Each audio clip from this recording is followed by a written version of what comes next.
Morning children. आज हम सीखने वाले हैं इंग्लिश। क्या सीखने वाले हैं? इंग्लिश। और इंग्लिश में cursive small letters. Cursive small letters, क्योंकि हम कर्सिव स्मॉल लेटर सीख रहे हैं ना। तो आज हम कौन से लेटर सीखने वाले हैं? एम, एन, एम और एन। एम और एन सीखने वाले हैं। ओके, ये दो लेटर आज सीखने वाले हैं। और एन से क्या क्या वर्ड होते हैं और एन से क्या क्या वर्ड होते हैं वो सीखेंगे। और कौन सी लाइन में लिखते हैं एम को और एन को वो भी देखते हैं। तो ध्यान से देखना है कि मैं कौन सी लाइन में लिख रही हूँ। समझ में आया? ओके। इससे पहले कल हमने कौन सी लेटर सीखी? कर्सिव। कौन से लेटर सीखे? याद है किसी को? याद है? एल। कल क्या सीखा था हमने? एल। क्या सीखा था? एल। और आज हम सीखेंगे एम और एन।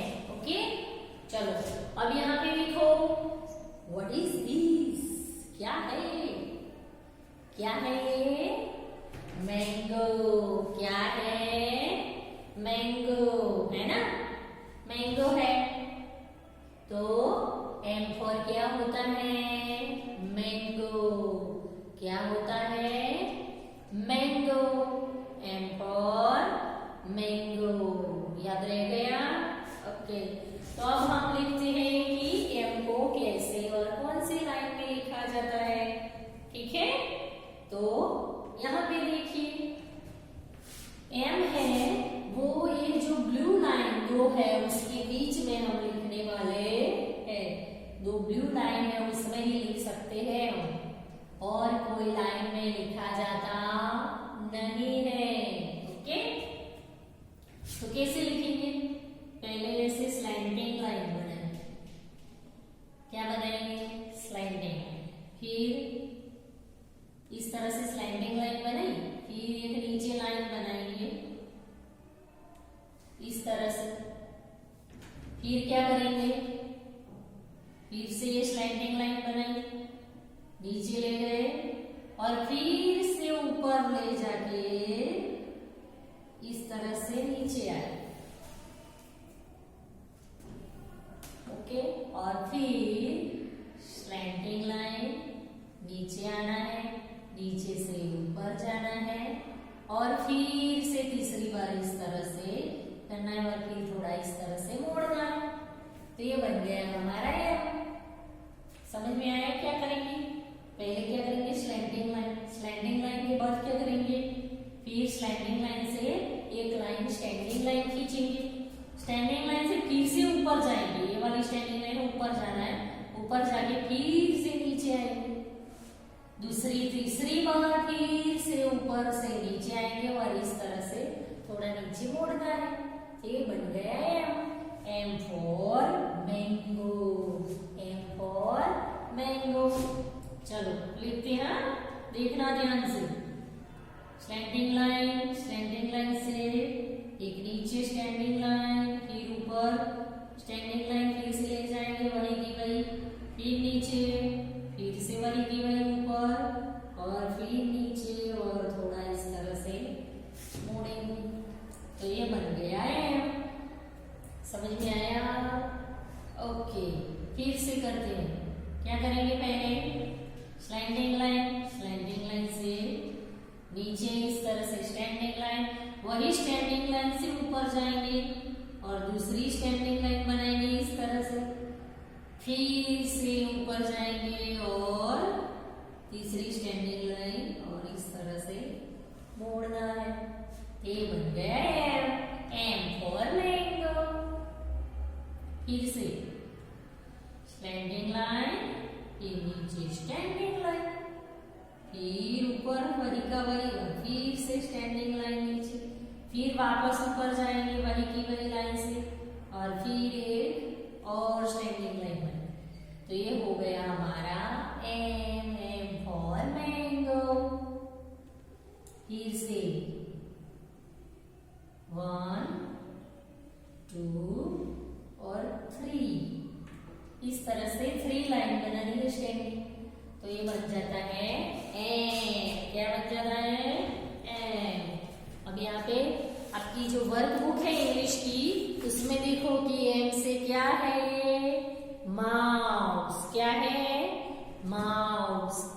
फॉर माउस भी होता है, एम फॉर माउस भी होता है। समझ में आया? ओके, तो एम से मैंगो, एम से माउस। तो लिखते हैं, चलो कौन सी लाइन में लिखेंगे? एम कौन सी लाइन में लिखा जाता है? दो ब्लू लाइन के बीच में। Very good. और पहले क्या करेंगे? स्लैंटिंग लाइन, और फिर वन स्टैंडिंग लाइन, फिर ऊपर जाएंगे वन की वन, फिर टू स्टैंडिंग लाइन, वही की वही ऊपर जाएंगे, और फिर थ्री स्टैंडिंग लाइन, और थोड़ा मोड़ दिया, तो ये बन गया है। एकदम इजी है ना? स्टैंडिंग लाइन, वन नंबर की स्टैंडिंग, फिर टू नंबर की स्टैंडिंग, और फिर थ्री नंबर की स्टैंडिंग। हो गया। तो M for mouse, one two three, M for mouse. फिर से स्टैंडिंग लाइन से वन नंबर की स्टैंडिंग लाइन, फिर टू नंबर, और थ्री नंबर, 3 बार ऐसे करना है, इस तरह से मोड़ो। तो M for mouse, M for mango, M for mouse.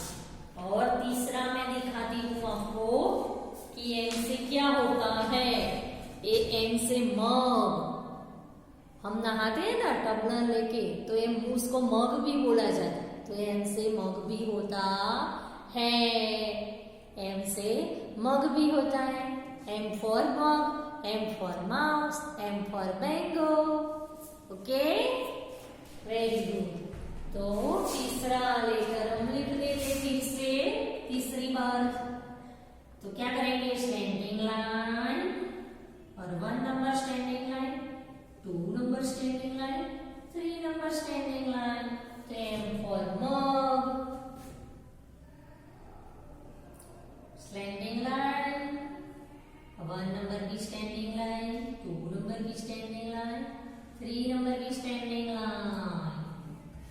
Okay, तो एम फॉर मग। आपको बोलते जाना है, लिखते जाना है कि स्टैंडिंग लाइन बनाई, 3 बार इस तरह से स्टैंडिंग लाइन बनाई।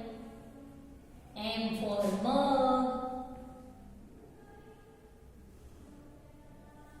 One two three, M for mug. तो इस तरह से आपको बोलते जाना है, लिखते जाना है। M for mango, M for mouse, M for mug. अकेला सिर्फ मैंगो मैंगो ही रटना नहीं है। एम से बहुत सारे वर्ड होते हैं, तो वो आपको पता होने चाहिए। सिर्फ एम से मैंगो होता है वैसे नहीं, पर जितने वर्ड सिखाते उतने आपको बोलना है कि M for mouse, M for mug, M for mango. और कर्सिव का क्या है, एक नियम क्या है कि आप जहां से स्टार्ट करते हो तो फिनिश न हो जाए तब तक हाथ उठाना नहीं है। पहले सीखो तब ठीक है, पर जब आ जाए तब स्टार्ट से फिनिश पॉइंट तक हाथ को हिलाना है, पर उठाना नहीं है। वो मैंने सिखाया आपको और बहुत बार बोला भी है। ओके, तो ये खास याद रखना है।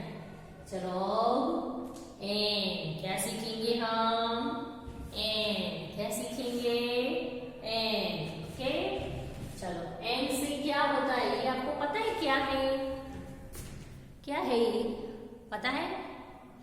नहीं पता है? देखा होगा आपने कभी कभी, आपके घर पे भी ऐसा होता है।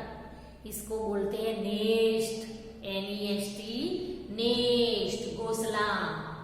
क्या है ये? घोंसला। बहुत सारे जो बर्ड होते हैं ना, वो ट्री पे और फिर कभी कभी घर पे ऐसा घोंसला बनाते हैं और उसमें ये अंडे रखते हैं, है ना? घोंसला बना के फिर उसमें अंडे रखते हैं। समझ में आया? हाँ, तो एन से क्या होता है? नेस्ट। एन से क्या होता है? नेस्ट, है ना? हाँ, तो नेस्ट यानी घोंसला। तो चलो हम एन लिखते हैं। एन कौन सी लाइन में लिखा पहले देख लेंगे। तो पहले क्या लिखेंगे, ये जो दो ब्लू लाइन दिख रही है उसमें ही लिखना है, जैसे एम को लिखा वैसे एन को लिखना है, एकदम इजी है। क्या करेंगे, स्लैंडिंग लाइन, फिर से स्लैंडिंग लाइन बनाई, फिर नीचे जैसे एम में बनाते थे वैसे ही एक स्टैंडिंग लाइन बनाई। तो फिर क्या करेंगे, स्टैंडिंग लाइन बनाई ऐसे। तो फिर वही की वही हम जैसे एम में ले जाते वैसे ऊपर ले जाना है, इस तरह से। समझ में आया? क्या करेंगे, स्लैंडिंग लाइन,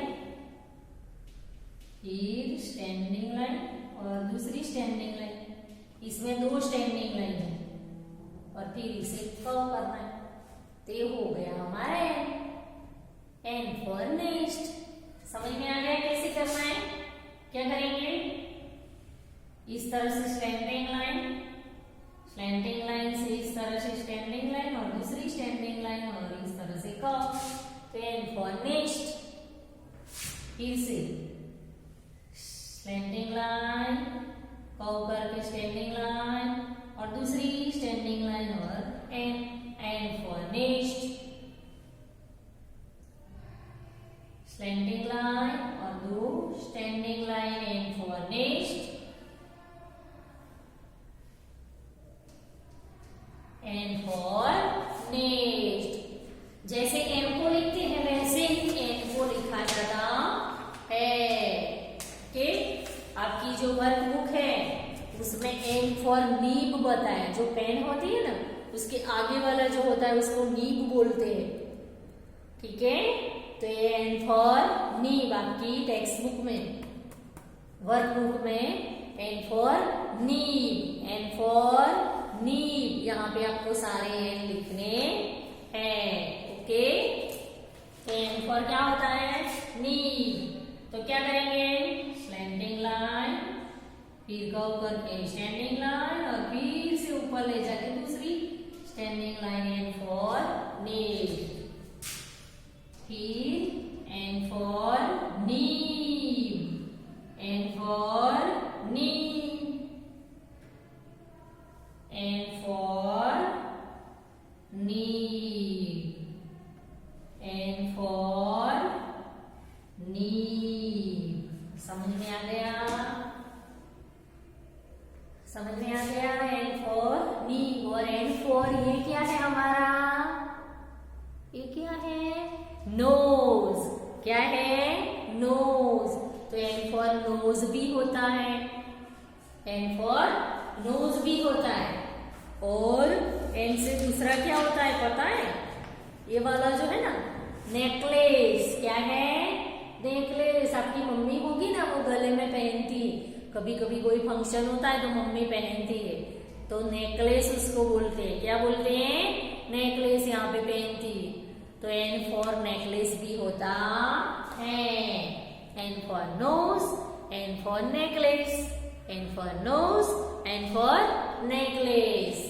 तो लास्ट बार बता दीजिए मुझे कि कौन सी लाइन में लिखेंगे, ब्लू लाइन में। ब्लू लाइन में सबसे पहले क्या करेंगे, स्लैंडिंग लाइन, फिर थोड़ा कर्व करके स्टैंडिंग लाइन, वही की वही स्टैंडिंग लाइन ऊपर ले जाके फिर दूसरा कर्व करके दूसरी स्टैंडिंग लाइन और इस तरह से थोड़ा मोड़ दिए। तो N for nose, N for next, और एन फॉर नेकलेस, और एन फॉर नीब। तो इस तरह से आपको आपकी वर्कबुक और नोटबुक इंग्लिश की जो है उसमें एम और एन बोलते जाना है और लिखते जाना है कि M for mango, M for mug, M for mouse.